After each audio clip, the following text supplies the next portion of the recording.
How are you today? Let us talk about the printed word upon the paper, upon the book, upon the hands, which I shall read in the bath, probably, and it will fall in a little. What have I done? Here's what I read in October. I was sent a bunch of books to read for the Bailey's Women's Fiction Prize. I did not read enough books on time to make this video before the prize was awarded, but I wanted to talk about those books anyway. As a person who loves books and also women and work by women, it was really exciting for me to be sent these books. The ones I did read, Zadie Smith on Beauty. If you have seen other book videos of mine, this is actually one of my all-time favourite books, and it was also one of the winners of this prize a while ago. It's about like morals and love and family and all sorts of juicy business. It's one of those books that just feels so real and kind of stabs you in the heart a lot. And it has a line in it that's always stuck with me, which is, the greatest lie ever told about love is that it sets you free. So wise, so true.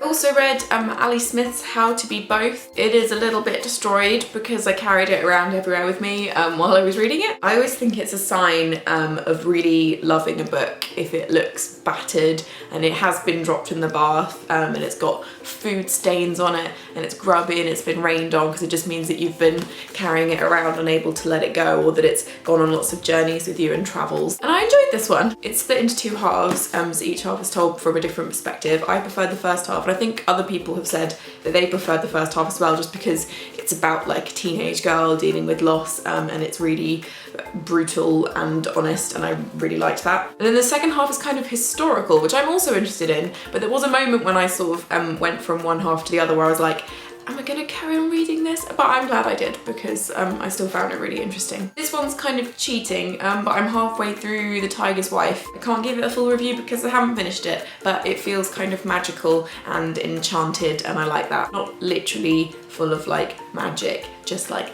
magic.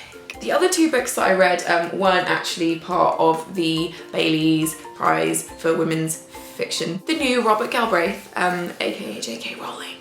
Don't tell anyone's secret. I really enjoy these books. I mean, it makes me think that I should probably read like more crimey fiction. This one I actually found more kind of like viscerally horrible than the past two, and there were moments when I felt quite sick. Even though it's a very different type of book and a totally different author, the way that she like crafts stories and characters really shines through still. Although there is one aspect of the plot that's really annoying me, and it's about two characters who just seem to maybe have affection for each other. No, stop it. The final book that I read in October was Shirley Jackson's We Have Always Lived in the Castle, which was the perfect October read. It was spooky and eerie and unnerving. I didn't guess the twist, even though I probably should have done. It wasn't even a twist, maybe? I don't know. It's short, so you can get through it really quickly, and just generally it was a really good read. And that is what I read in October. Let me know what you read in October in the comments below, and give me recommendations for things that I might like maybe if you like crime